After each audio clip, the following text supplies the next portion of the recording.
For you. Well, we now come to our main address from the PSA President, Paul Griffiths, and also from the Right Honourable Priti Patel, MP, Home Secretary. So let's hear first, shall we, from Paul Griffiths, the President of the Police Superintendents Association.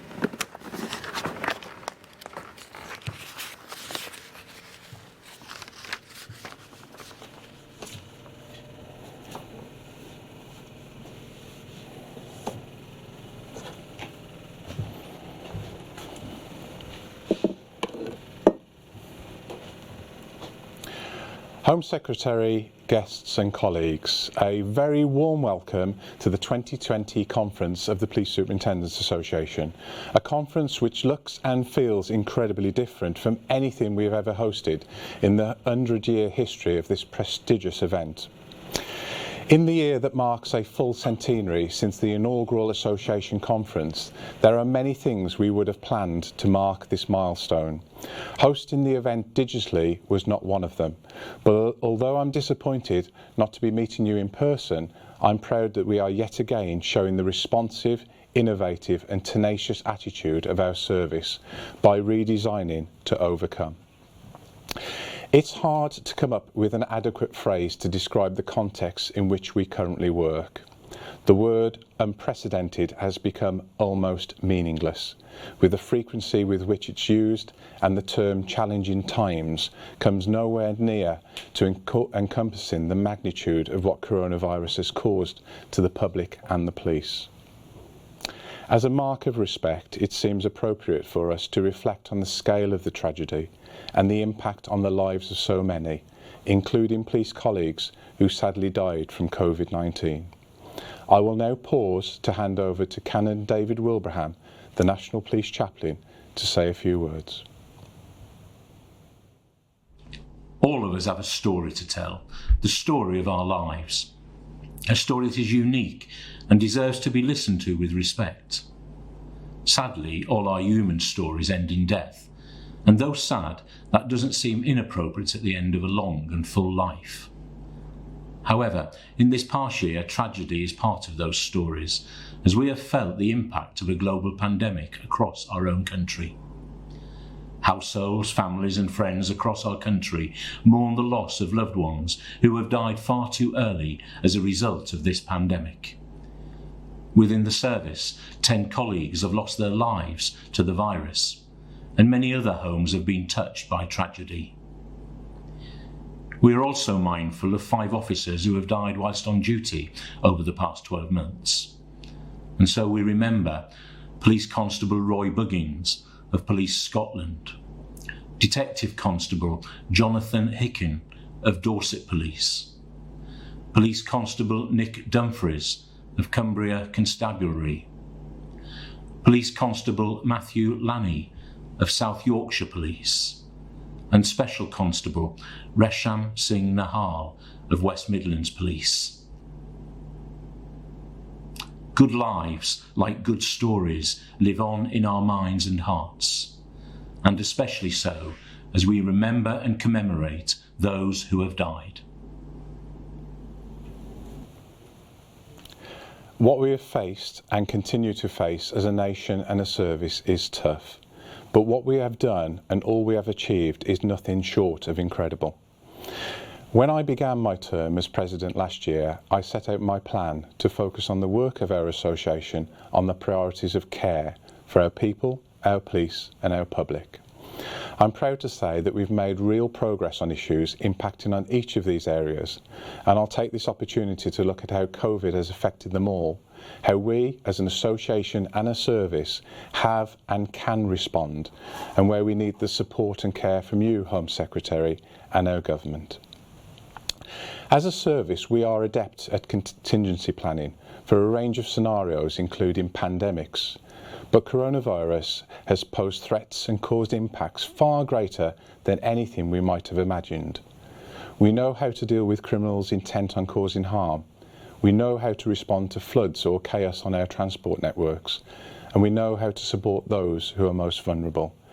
But how do we respond to a complex, invisible killer virus that no one has encountered before? Our people have as always, been our most effective resource, our most valued asset, and the reason why we've remained strong as a service. We've had to strip away much of the norm that our people know and depend on. Move their workspaces, their face-to-face interactions with their colleagues, and move them into new roles. For some, community interaction has remained crucial, but it's been carried out in a completely new way. For others, the office is now the living room. Their workplace colleague is a child who desperately wants to talk into the webcam. And the look and feel of public engagement has dramatically changed. So how have our people responded? With dignity, enthusiasm and professionalism. Our members are senior operational leaders tasked with managing the highest level of risk, harm and threat. They have therefore been at the forefront of strategic decision making and workforce command to lead our teams into this unknown crisis. At times, our members described their workload as brutal. At the peak of the virus, officers were being intentionally and daily coughed at or spat at by people choosing to use COVID-19 as a weapon.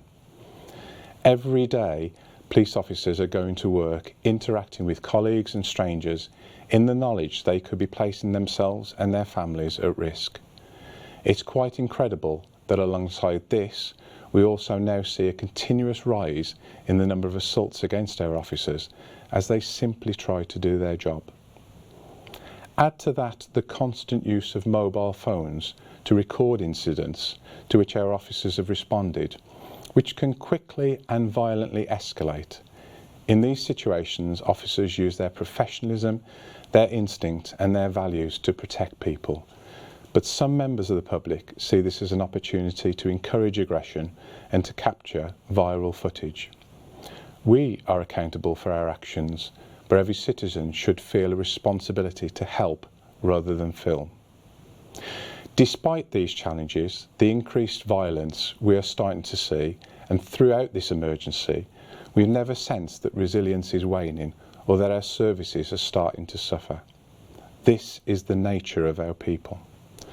This is why we've repeatedly called for the care and value our service so clearly deserves. Last year, I described the potential for our people to become victims of their own dedication, as I described the relentless workload facing our members and that of many colleagues. I described the mental health impact that this demand is having on those tasked with leading the service, and the continued breaching of working time regulations with little regard for the resulting human impact. Coronavirus did not take this away. We know from our most recent consultation with members through Operation Cadmium, which took place before the national emergency was declared, that the situation has not changed. Once again, on average, our members are working 50% longer than the average working week, and are cumulatively working so many extra hours. And when seen as a representative sample of our association, members are carrying out the work of almost 160 additional full-time superintendents.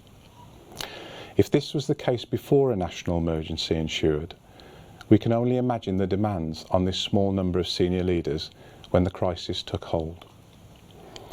Home Secretary, last year we asked for a number of national changes to be made to respond to the issues facing our members and to show a commitment to value they clearly deserve. Earlier this year, you made those changes to the regulations to support our members. This included defining the working week of a superintendent so that people who needed to work part-time would not be penalised. This was particularly supported members with caring responsibilities and their families. We thank you for this and appreciate the move towards a culture of value we've been asking for many years. Now we must ask again for recognition of the pressures that continue upon our rank. Last year we presented a case for a defined commitment to an enhanced number of superintendents as part of the National Police Uplift Programme. Recent reports show us that the uplift recruitment figures are healthy, but we're yet to hear of any commitment to our rank, which carries a huge weight of responsibility, whilst also being faced with a large number of recruits to lead and manage, alongside the lasting effects and impact of a global pandemic. I reiterate, before COVID-19, the working hours of a representative sample of our members show we were working all the hours across the country, which add up to 160 additional full-time superintendents. If we truly value our people, can we knowingly ignore this issue? Workforce wellbeing continues to sit at the core of our association, and as a member of the board of the National Police Wellbeing Service, I'm delighted to see the progress being made here. I do believe, however, that we still have a long way to go in becoming a service that can truly say it values its people in the way it should. We are a public-facing service. We are tasked with protecting people and supporting communities. This will never change. But our duty of care to our people should mirror that of our duty to our public. As an association, we've taken the impetus to provide our members with development support and opportunities to help them with their roles. We work with the College of Policing to create an online toolkit for superintendents as part of their learning platform to provide members with easy access to reference information, policy detail, procedural guidance and leadership support. Going forward, I'm working with the college to ensure that superintendents have access to regular learning opportunities as part of their continued professional development. Whilst we're proud of the influence and achievements we've delivered, I ask that this push for support for our people remains a priority. To get behind those leaders that shoulder the heavy weight on behalf of our service to turn strategy into success. I've spoken here about the need for recognition of the efforts of our rank. We are not an association that views our members in isolation. I often speak of the blue team. We're one police family, and we work passionately to develop our service, build it and ultimately protect it from harm. We are deeply concerned about the economic crisis our country now faces. Coronavirus has left its mark on every inch of our country, and the huge financial strain that our nation's leaders must now address should not be underestimated. We understand that it will take a combined effort to resolve this over many years, but our plea, Home Secretary, is for you to protect the policing services this country has depended on. We cannot bear the brunt of the economic downturn by stripping back services that have been nothing other than crucial throughout this national emergency. Funding must be protected to support the promised uplift, and our people must not suffer as a result of a pandemic that they've been called to fight on the front line. We're also acutely aware of the huge financial impact of resolving the public sector pension crisis, and our service must not pick up the bill for this. Cutting our resources to pay for this solution will do nothing other than penalise the very people who were impacted by the inequality from the start. Home Secretary, you speak passionately about your support and respect for officers and staff that work so hard to protect our communities. We ask for your continued care, fighting for our financial protection within the forthcoming spending review. We have seen in the past a smoke and mirrors funding approach where funding was handed out with one hand and reduced with another. In a service still dealing with a decade of financial hardship, the pain is still a vivid memory and the nervousness of how we move forward is still profound. We welcome the current administration's manifesto commitment of funding 20,000 additional officers and ask that you protect us from slipping back into the generation of austerity of the last 10 years. In last year's conference address, when talking about the heroic efforts and incredible sacrifices of our people, I spoke about the tragic death of Thames Valley Police Officer PSA Andrew Harper.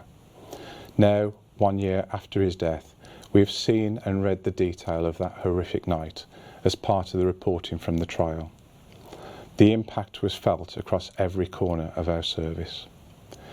Colleagues read with horror the detail of his death and would have felt utter sorrow for his loved ones and colleagues, alongside a poignant consideration of the risks they take for the good of the public. As an association, we support those campaigning for Harper's Law and a mandatory life sentence for the unlawful killing of an emergency service worker whilst they conduct their duties.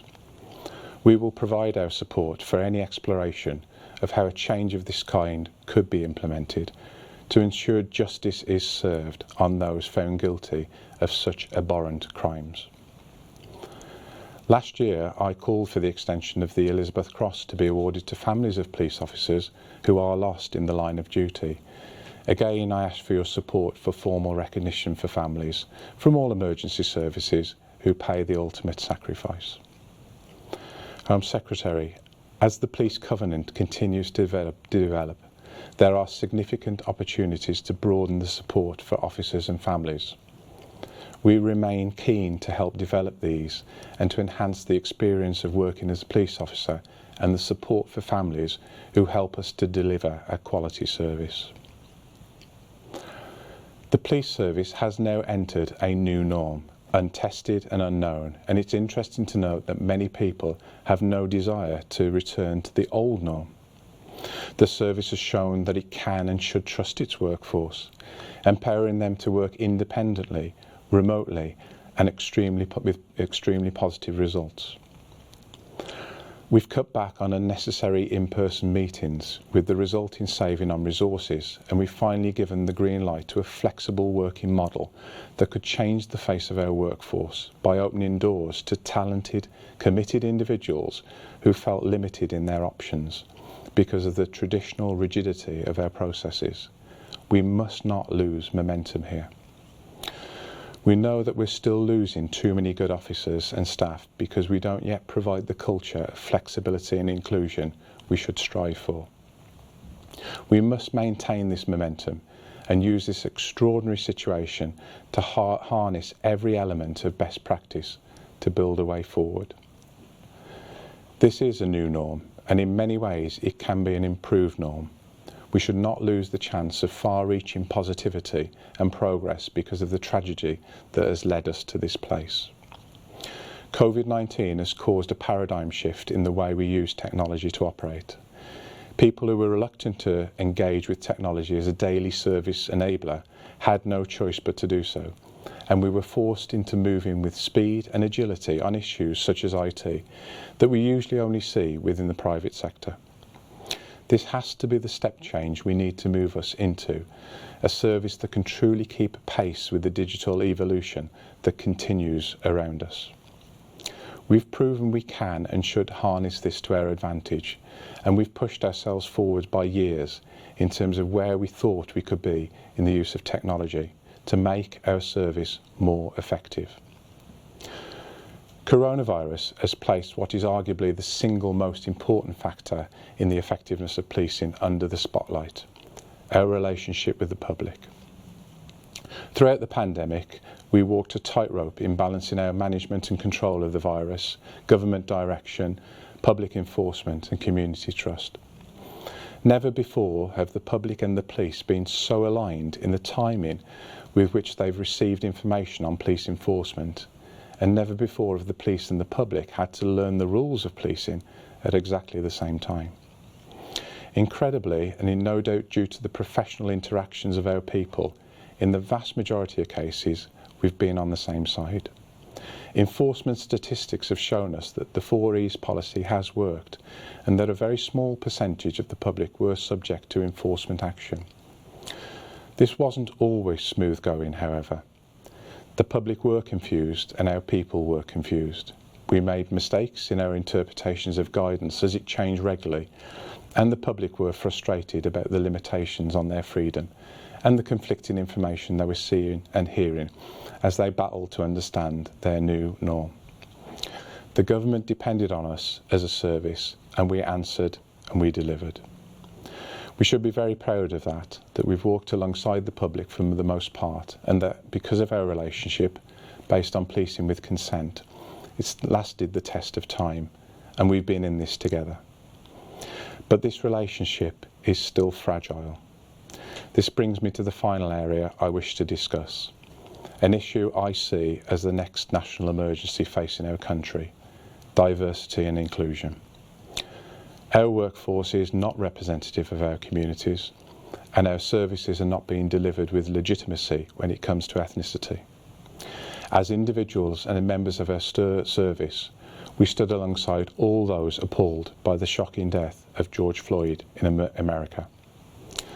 Our outrage was clear and authentic, yet we also stood with an establishment that is still decades behind where it should be in terms of understanding, representing and serving the rich and diverse communities of which it's part. This cannot continue, and we're past the stage of simply talking about this. Indeed, if we don't address the diversity issues within our workforce as part of the Police Uplift programme, and at such a pivotal time for significant opportunity for change, we will face another 40-year problem as the current recruitment projection of over 50,000 start their careers. We must respond at the pace and scale with which we've reacted to coronavirus. I've written and spoken at length about our association's drive around valuing difference. We've worked hard in recent years, as shown by our work with the College of Policing on coaching and mentoring of underrepresented groups, to make a tangible impact on some of the issues surrounding diversity and inclusion. In addition to the suggestions we've shared directly with you, Home Secretary, we are contributing to a formal plan of action for the service where everyone in policing can and should play their part. As a white male officer, like many of my colleagues, I do not have the lived experience of colleagues from underrepresented groups, so we cannot possibly claim to have the answers. This is, for me, one of the biggest areas where we've got it wrong. We risk making assumptions from a completely misaligned background and experience. We may have every intention of doing the right thing, but we cannot speak for people when we do not fully understand their perspective.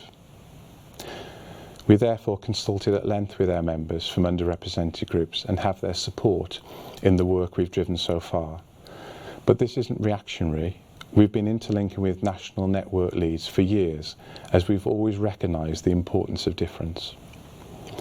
The insight of this provides is crucial, and we'll be using this with our continued work to support the NPCC and the College of Policing in creating a plan of action to which we must all be held accountable. This plan must have measures, outputs and scrutiny to answer the powerful demand for action. Perhaps, as a colleague suggested to me on a recent call, we also need to add a fifth E to our approach with working with the public, and that is empathy. We need to understand truly the views and perspectives of the people we serve who feel so misrepresented by their police service. We must not simply listen, we must hear their messages. If a white police officer is approaching a young black person, what is the image of the person that what is the image of the police that the young person has formed? What experiences have they had to date, and what is the context in which they are living? If a young Asian woman sees a police recruitment advertisement, what is her initial response? What is her world? How is it different to the police officers she sees on the screens and on the streets? And how do we make sure these worlds positively connect? I speak to you today as someone who is passionately committed to harnessing the influence of our association to make a difference. It's time to pick up the pace, raise our game and redesign policing to become what we know it should be in terms of its look, its feel and its background. Home Secretary, I know you share our passion in this area, and I would ask that this issue becomes a core part of your National Policing Board agenda and inspection regimes going forward. We must be held to account on this matter in the same way we are with regards to operational policing, and we must work towards a clearer vision of what we wish our service to become. These two emergencies have collided in recent years, catapulting us into dealing with challenges we hadn't expected, but have been ready and able to confront. COVID-19 may be a novel virus, completely new, with so much more for us to learn, but the many issues it's posed for policing are far from unique and deeply ingrained in our structure. They're part of our DNA as we continually respond, build and adapt. It exposed weaknesses and strengths. It shook us to the core and tested our fundamental values in our relationship with the public. it revealed a strong, resilient, passionate service full of incredible people that I've always been very proud to belong to. It has created a new norm, but a norm that contains aspects we should have embraced years ago. Now, once again, we rebuild. With social distancing here for the foreseeable future, with a whole new role for policing to play in ensuring public safety, with a duty of care to our people that has never been clearer, and with an absolute requirement to address diversity, equality and inclusion for our generation and generations to come. We need to seize the moment for everlasting change. Thank you.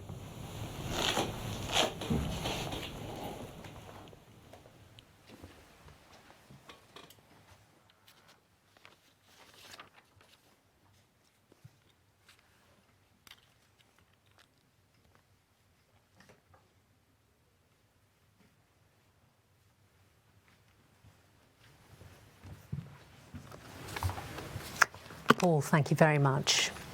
Well, we're now going to hear from the Right Honourable Priti Patel MP, Home Secretary. A little bit about her. Well, she's been the Home Secretary since July 2019. She was elected as the Member of Parliament for Witham in May 2010 and then was subsequently re-elected 3 times. Priti was born in London and educated at a comprehensive girls' school in Watford. She went on to study economics at Keele University before completing her postgraduate studies at the University of Essex. Previously, she held roles in government as the Secretary of State for International Development, Exchequer Secretary to the Treasury, Minister of State for Employment and the first UK Indian Diaspora Champion. Priti has also previously served as chair of the APPG for small shops, co-chair of the APPG for victims and witnesses of crime, and vice-chair of the Indo-British APPG. Prior to entering politics, Priti had a career in international consultancy. We are delighted to have her with us today, so would you give a very warm welcome to the Home Secretary, Right Honourable Priti Patel, MP.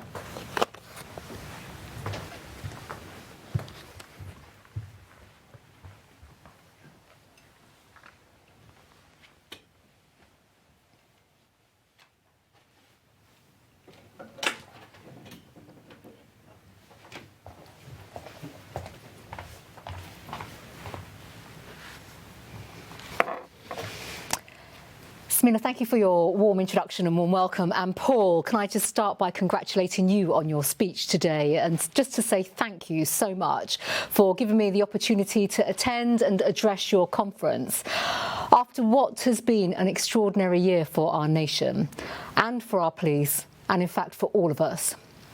Coronavirus has impacted every aspect of our lives, and it is a testament to Paul's leadership and the hard work of everyone that we are still able to come together today, but obviously virtually, 100 years on from the first Superintendents' Conference. Now, we may not all be in the room together, but the one thing we can say is that our policing family remains united. And also stronger than ever before after what I consider to be the most astonishing response to this unprecedented national emergency. So I do want to begin just by thanking all of you for everything that you have done, and also by echoing Paul's tribute to every single officer we have lost this year through their courage and sacrifice, as Paul has said so far. Their service will never be forgotten. We have all worked tirelessly, selflessly, to protect the public from this deadly virus. And that's on top of a day job, as Paul has said, a day job like no other. Once again, putting our own lives on the front line to serve the very people that you choose to serve. And I know how hard it's been. And in fact, Paul and I, across the entire policing family, have been speaking throughout the coronavirus crisis to look at how police officers have been dealing with the crisis. But thanks to you, an astonishing 91% of the public in England and Wales are happy with the way local police have responded to the outbreak. So today, like Paul, I would like to add my own E to that of the 4 that you have so effectively deployed throughout coronavirus. And that is exceptional, and exceptional for the work that you have done, and exceptional for the way in which you have undertaken your duties. Now, it is said that where there is no law, there is no freedom, and that law and order is the cornerstone of our free society. And without it, we have nothing. But events of the last week have exposed another emerging threat: the so-called eco-crusaders turned criminals, attempting to thwart the media's right to publish without fear nor favour, and a shameful attack on our way of life, our economy, and the livelihoods of the hard-working majority. I refuse point blank to allow that kind of anarchy on our streets. And I am right behind you as you bring the full might of the law down upon that selfish minority. The very criminals who disrupt our free society must be stopped. And together we must all stand firm against the guerrilla tactics of Extinction Rebellion. And that means adapting to the threat that they pose and ensuring that justice is served. Now, in policing, you have a whole range of powers at your disposal. And of course they should be used, because it is right that the police, for the police, to police against those who threaten our freedoms. And by now, I think you all know that I'm a Home Secretary who is focused on driving change and on getting things done. And so when I spoke to you a year ago, I promised to stand with you and to put the police first, to prioritise your well-being, as Paul has said, your protection, and also the support for your families. And above all else, I vowed to listen. And today, this government of the people's priorities has delivered on that, giving you what you need to do to provide the safer streets and the cuts in crime that the public have asked for. We have already achieved a great deal together. And so today I would like to celebrate the progress that we have made since last year. I promised to listen, and I have done just that. And over the last year alone, I have made 32 visits to see the police in action, plus 4 virtual visits, including one last week at your own headquarters. I have met remarkable officers up and down the country. A hero stabbed in the line of duty, the courageous cops who tackled the Reading terrorist to the ground before he could claim even more lives. Dozens of new recruits who are absolutely excited about joining this incredible profession. And I've galvanised and united senior leaders throughout our National Policing Board. I've worked alongside staff associations, including the Police Superintendents Association, to understand your needs, the needs of the front line. And I've answered the call for Paul to represent your views on that National Policing Board. And thank you, Paul, for all your support and also for the valuable insights of your members throughout the last year. The Police Superintendents Association have been a pivotal partner in delivering positive change for policing. The strength of our relationship demonstrates just how far we have come. We are bound together by mutual trust, and of course that has made us stronger. And throughout all of this, including coronavirus, my door has remained open. Of course, I promised to put more boots on the ground, and I have done exactly that. So far, with more than 4,300 officers have been recruited for that ambitious programme to recruit 20,000 new police officers by March 2023. Now, despite the challenges of coronavirus, we remain on track to meet that target.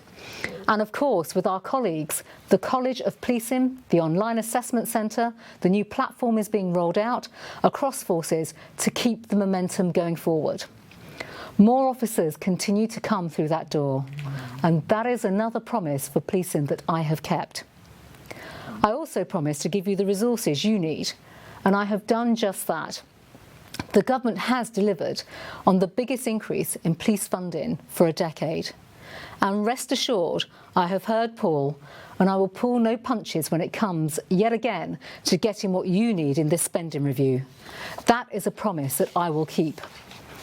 And I promised to make the thugs who attack our police think twice. And I have done just that. The recent National Police Chief Council Officer and Staff Safety Review found that almost 9 in 10 officers have been assaulted throughout their career. That is an ugly but an unsurprising fact. Shameful scenes of officers being abused during the recent protests, pelted with missiles, continue to strengthen my resolve to do more in this area. I said that we would consult on doubling the maximum sentence for assaults on emergency workers, and we have. That is a promise that I have kept. And like all of you, I was sickened, and I am still sickened by the harrowing death of PC Andrew Harper, whose life was so cruelly snatched away by a gang of senseless thugs. Their trial was a painful and an ugly reminder of his tragic loss, which has still sent shockwaves throughout the entire service. And last week I met his brave widow, Lizzie, who lost her husband in such an unspeakable and brutal way. And of course I met Lizzie to discuss Harper's Law. And later today I will meet Andrew's mother, Debbie Adlam, to hear about her courageous campaign.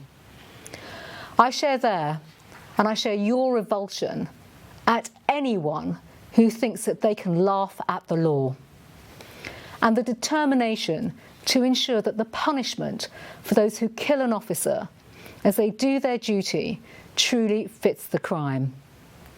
Now, with appeals in this case still ongoing, there are limits to what I can say. But have no doubt, I stand with you against any vile thug who threatens the thin blue line. If they come for our police, I will not hesitate to come for them. And I will do everything in my power to ensure that justice is served. I promise to put your well-being first, and I have done just that. The Frontline Review set out the dire need to do more to support those who sacrifice so much, and of course those who do the very uniquely challenging job that you all do. Once again, this government has acted and listened, with real progress now being made against the recommendations. The National Police Wellbeing Service have published the first National Police Wellbeing Survey to help forces check on progress, and working with the college, we have provided more opportunities for you to have your say when it comes on innovation and improvements in policing. Now, I'm delighted to announce we will go even further as we publish our response to the consultation on the Police Covenant. Our plans received overwhelming support, with 90% backing this pledge to formalise and enhance support and the protection of police officers across society. Now, I can now reveal that the Covenant will apply to all of those involved in police work, extending this to staff, to volunteers, to those that have retired, as well as to our serving officers. It will cover their physical protection as well as their health and well-being. And crucially, it will support families, the very families who too often wave their loved ones off, sometimes worrying if they will ever come home. You and your families want and deserve the recognition for your service and sacrifice, and you have waited too long for this covenant. So to ensure that it makes a real difference and a meaningful difference, I am creating a legal duty for the Home Secretary to report annually to Parliament on the Covenant. And of course the Covenant must reflect the heart of policing. So I will ask the sector to drive delivery and consider what more they can do, including creating a new Chief Medical Officer for policing in England and Wales. And I will also consider the findings of the Officer and Staff Safety Review as we develop more meaningful actions. Ensuring that the Police Covenant makes a lasting change to your well-being is another crucial part of a promise that I will keep. I also promised to give you the tools, the equipment and the power you needed to do your job, and I have done just that. Since we changed the rules to make it easier to conduct targeted stop and search just a year ago, more would-be criminals have been confronted. I have provided funding for up to 8,000 more officers to be trained and equipped to carry a taser. Once more, a promise kept. I also promised to make your work life easier and to give everyone the freedom to succeed. and I'm doing exactly that. I have radically reformed the complaints and disciplinary system to help ease the burden on you all and to ensure that lessons from the past are quickly learned. Now, as Paul has said, I changed the law on the working week for superintendents, helping those who care in responsibilities, and of course, and crucially, opening up the rank to more women. And I have demanded more action on diversity from police leaders from day one, including at this very conference last year. Together we are moving in the right direction, with the highest proportion of BAME and female officers since records began. That's a promise kept, but job is not yet done. My ambition in this area knows no bounds. To build trust and equally to ensure equality across our forces, it is right that we represent the communities that we serve. And we must create a true meritocracy where everyone has the same opportunities to rise up the rank, irrespective of their background.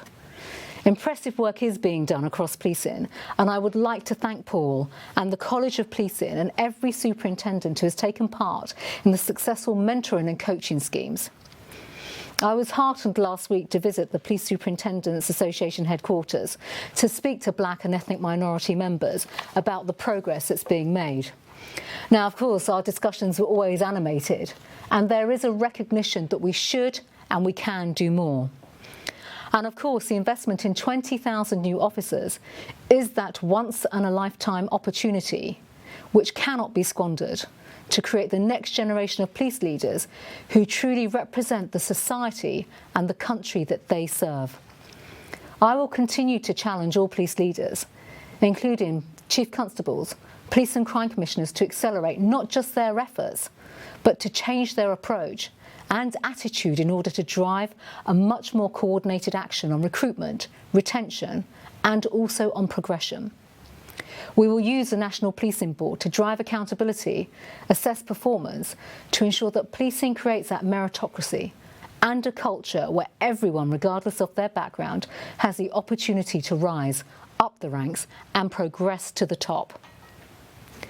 Now, I started by saying that this has been an extraordinary year for policing. It has been. There have been tough times, changes and, of course, unprecedented challenges. But there has also been inspirational policing, including incredible bravery and remarkable progress when it comes to policing. The public have noted, and they do now, just how hard you have all worked to keep them safe. And confidence is being restored. I've been true to my word in terms of my promise to deliver for the police, so that you are empowered to deliver for the very people we serve. I will not stop until you are empowered to take down every criminal and to serve every corner of society and to receive the support and the protection you all so richly deserve. That is another promise that I will be proud to keep. Thank you.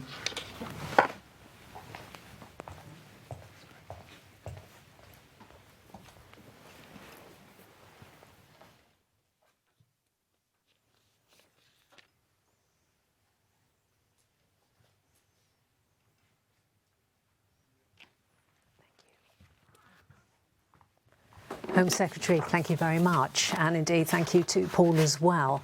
Well, now it is your opportunity to put your questions to the Home Secretary and indeed to Paul, and all you have to do is to log on, as hopefully you are already, onto the hub and put those questions through, and as always we'll get them through on our iPad, and as I'm looking through we've already got some. So Home Secretary and Paul, you both ready to take some of these questions?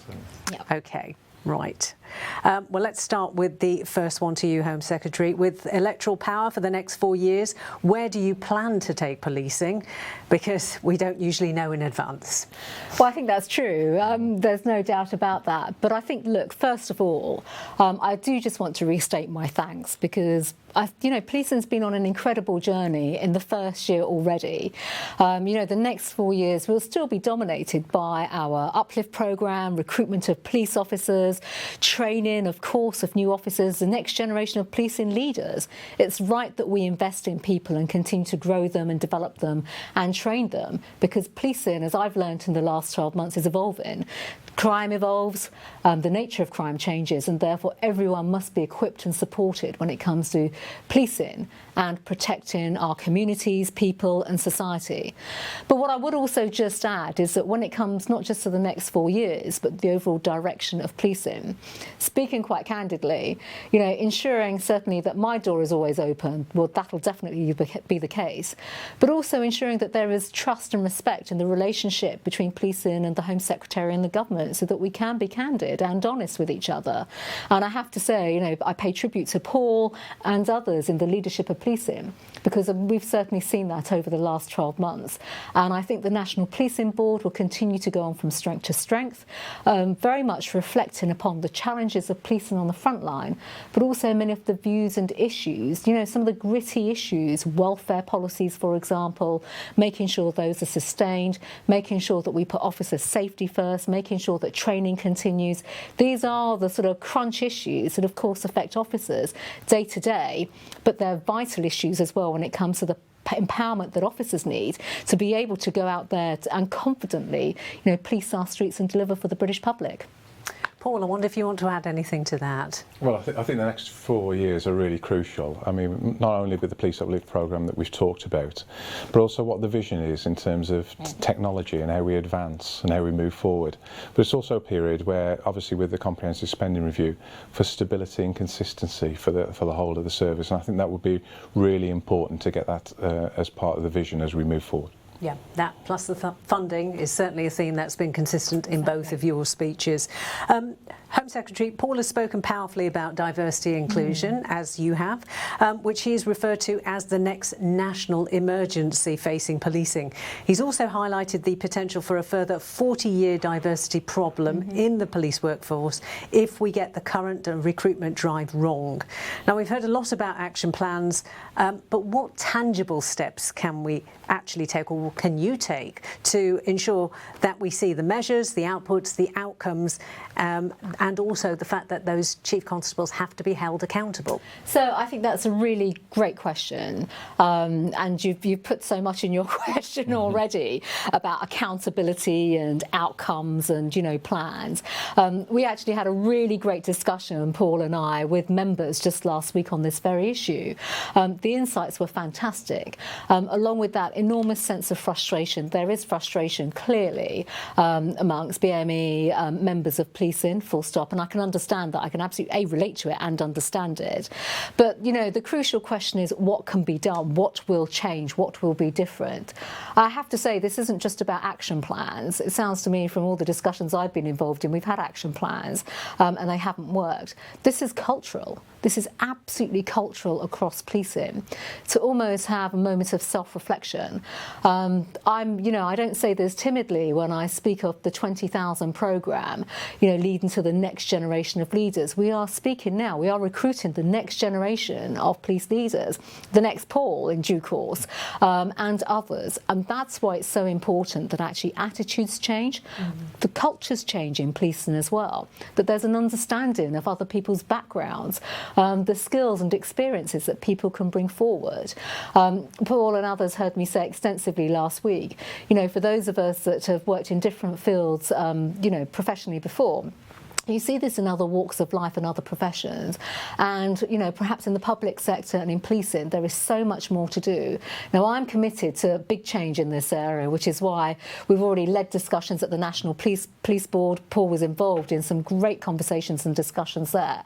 But I think it's important that we hold chiefs and police and crime commissioners to account, and that's not a tick box exercise. That is not an action plan where you just sort of go through it.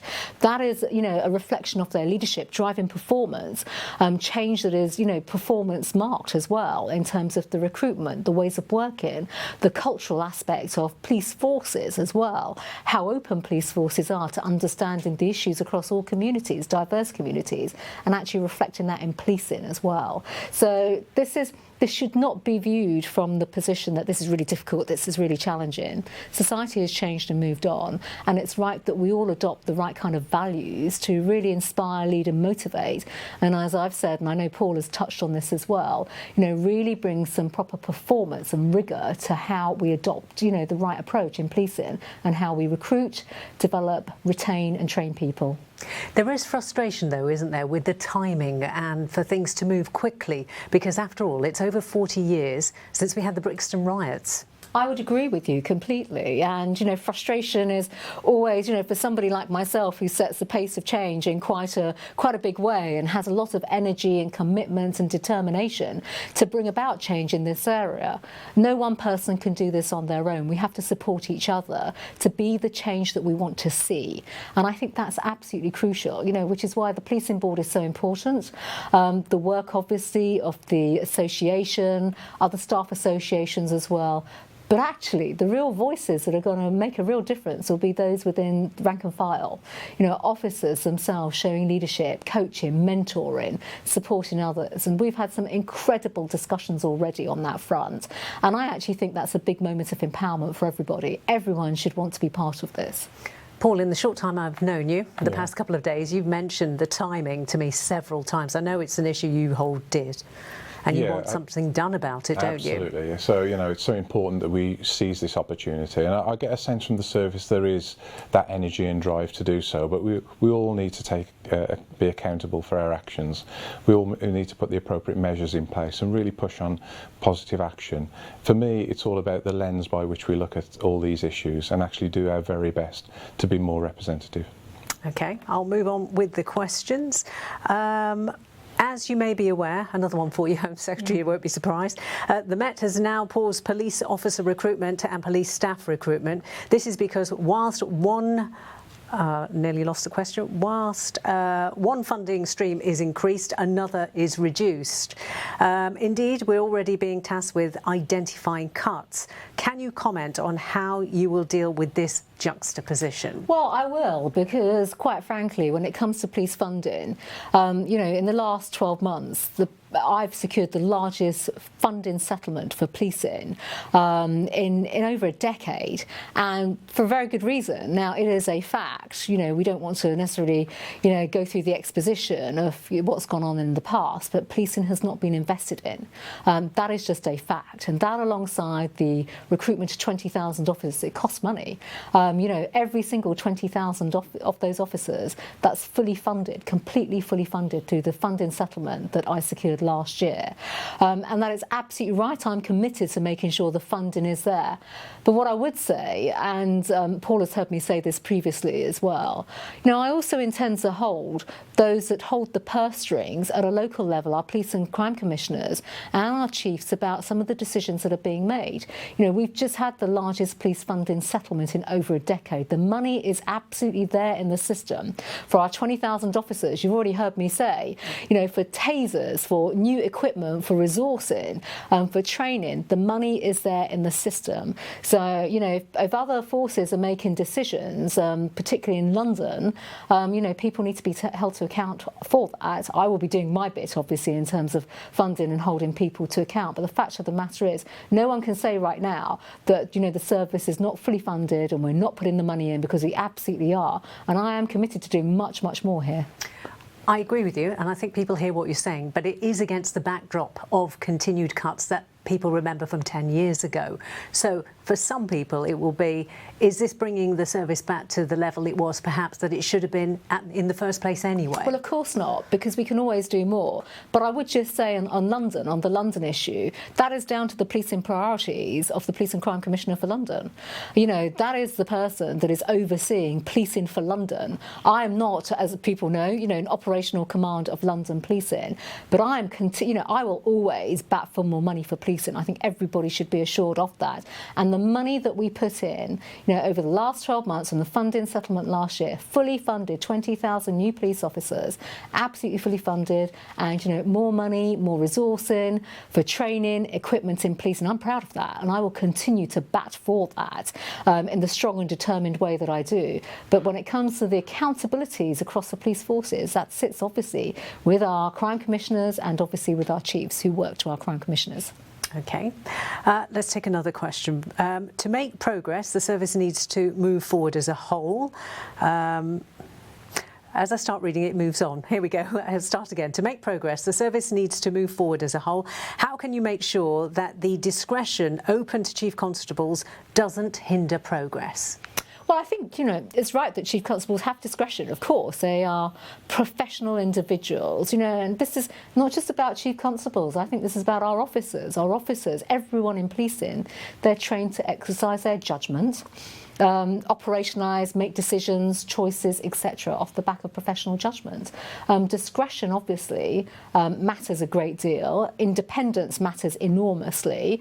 Operational decision making, etc. So, that is absolutely a foundation that we have when it comes to policing decision making, along with many of the day-to-day challenges that policing face.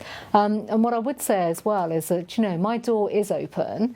We've had an exceptional year, yes, because of coronavirus, but actually an exceptional year of engagement across our 43 police forces, our staff associations, via the National Policing Board, through the policing leadership with the government. And that will continue. I'm absolutely, committed to making sure that continues, because through those forums, I hear obviously about the challenges that policing face, whether it's at chief constable level, but also at police officer level.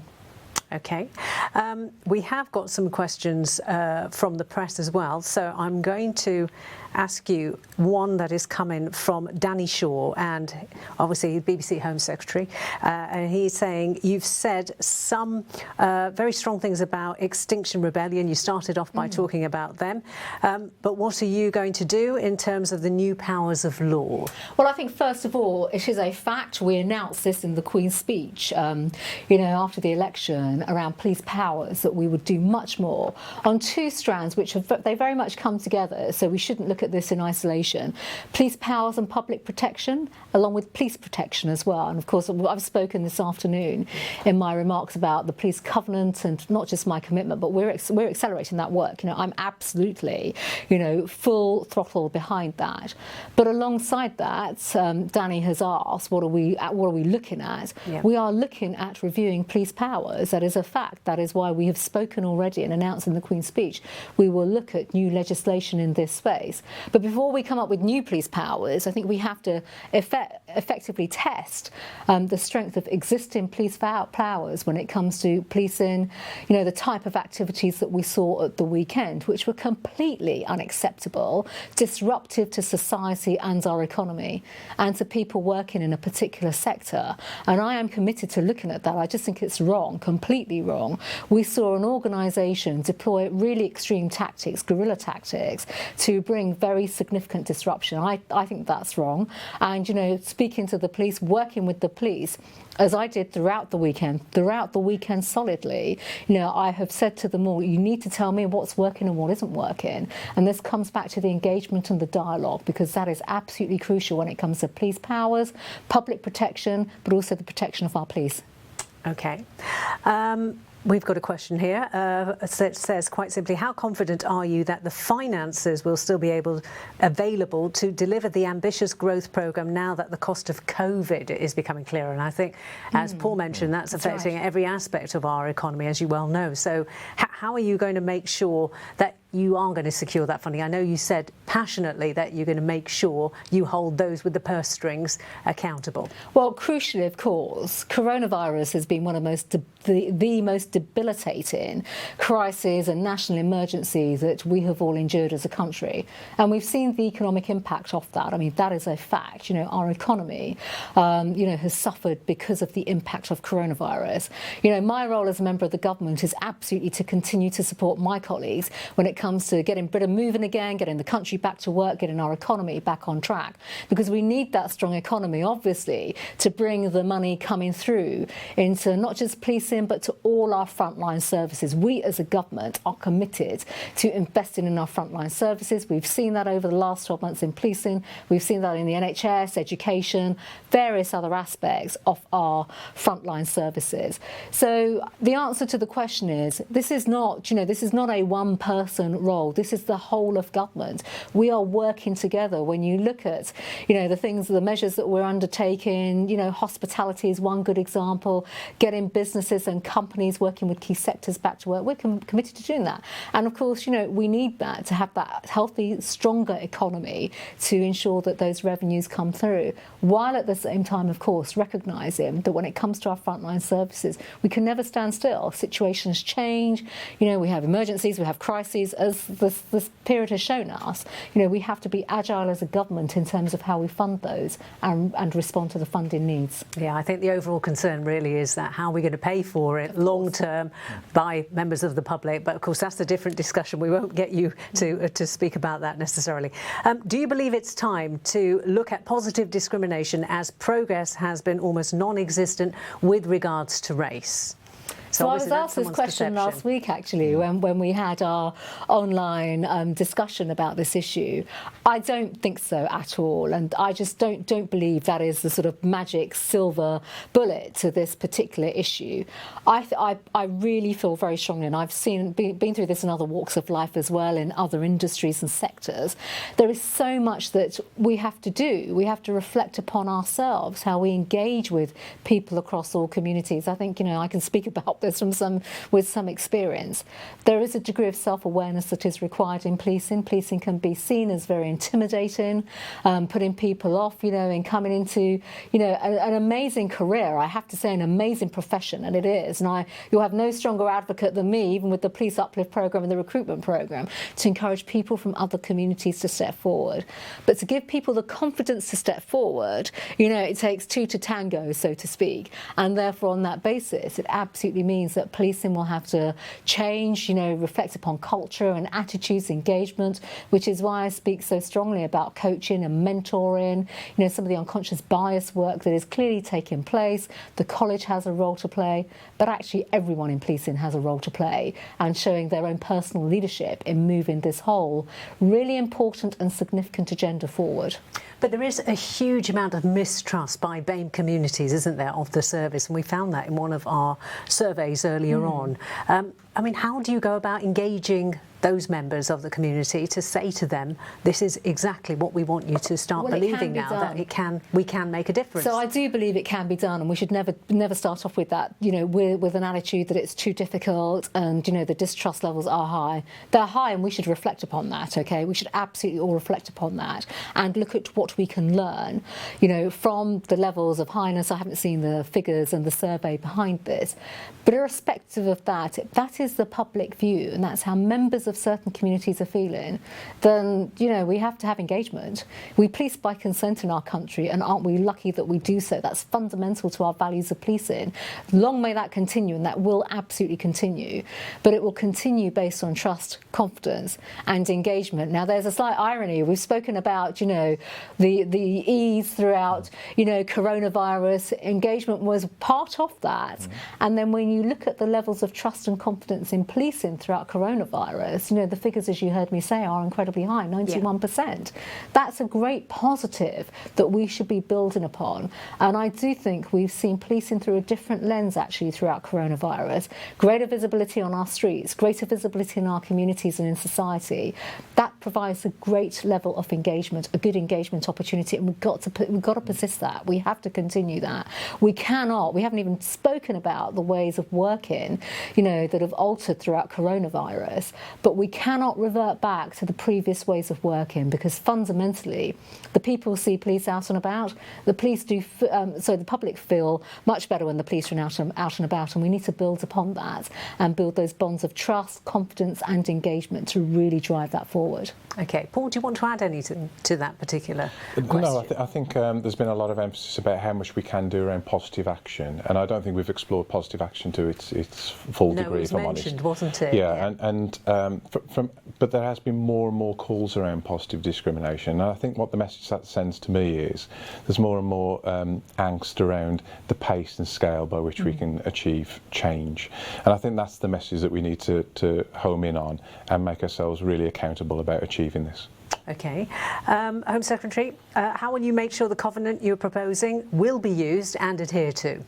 Well, I alluded to in my speech as well, the whole, not just reporting back to Parliament, but actually embedding this. So there's a very significant piece of work to do here, actually, in terms of working across policing, working across the entire policing family, the associations, obviously via the national policing body as well, to continue. So this is really important. We've had the consultation to continue the dialogue to ensure that the government actually delivers on the needs, the actual needs, where police officers, their family members, across the staff associations, where they're demonstrating and saying we need help and we need support.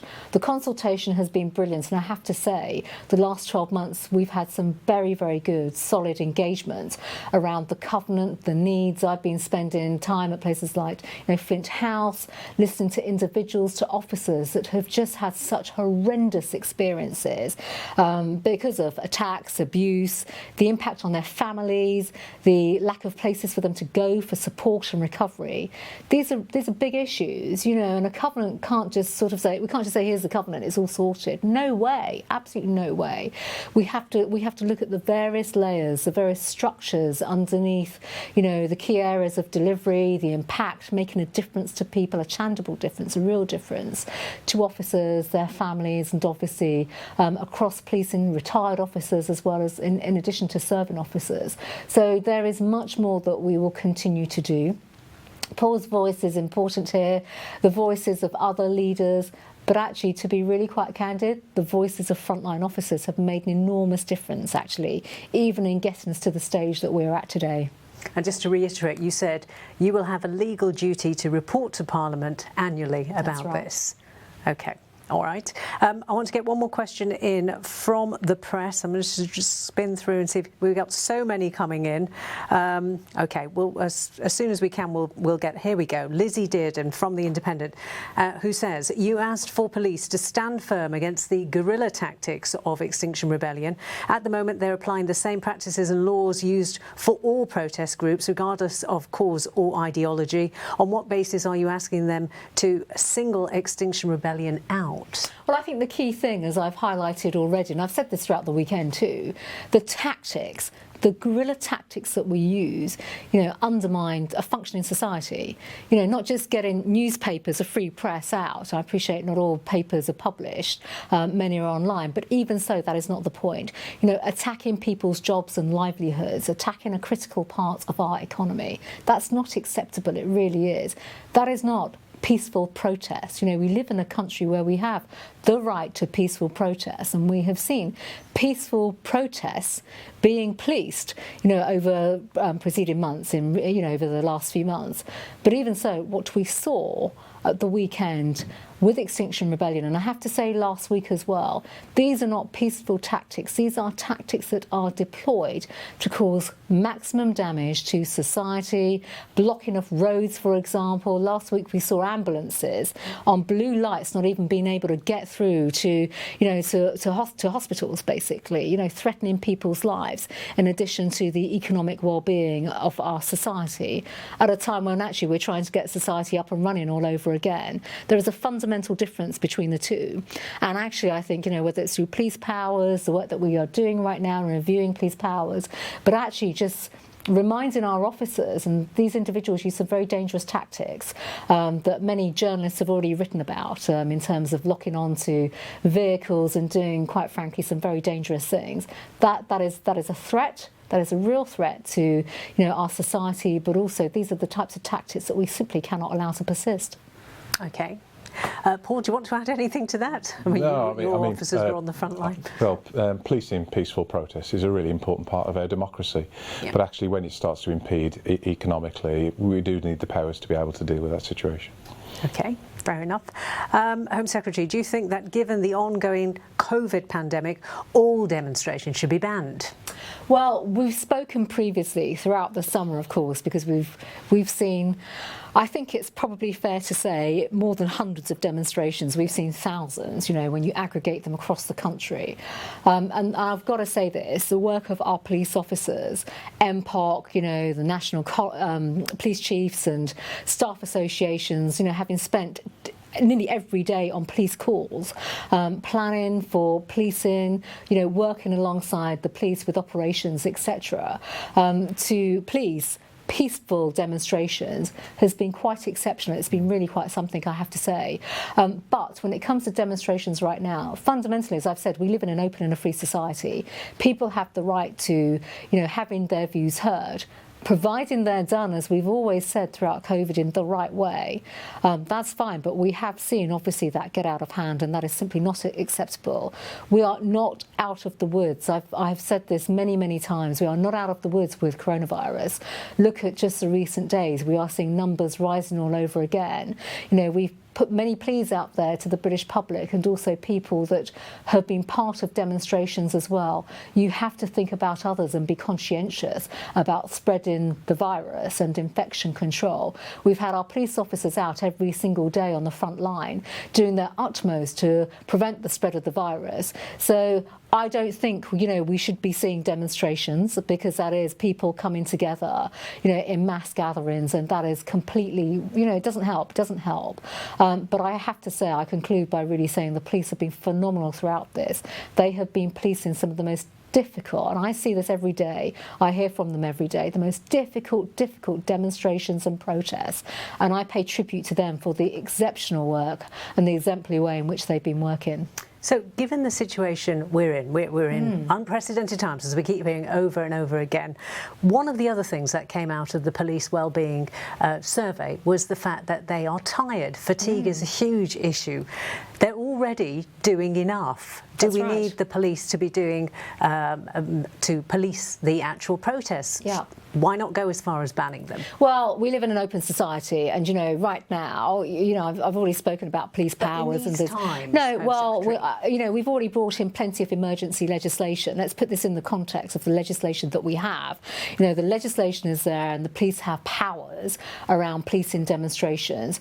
On the point of fatigue, I completely agree. I hear this every day. I'm more than conscious of this, which is why I think it's quite, I just think it is not acceptable that we've seen the type of demonstrations and protests that require extensive police resourcing. That's police overtime, by the way, as well. Yeah. That also costs money, that's put on top of. And I think many of the demonstrators and the protesters, and particularly those using extreme tactics right now, should also think about the impact that they are having. I mean, clearly, from where I sit, they clearly have a complete disregard of policing, society, officers, obviously the toll that this actually takes on human beings. Because underneath, the uniform, we are speaking about human beings.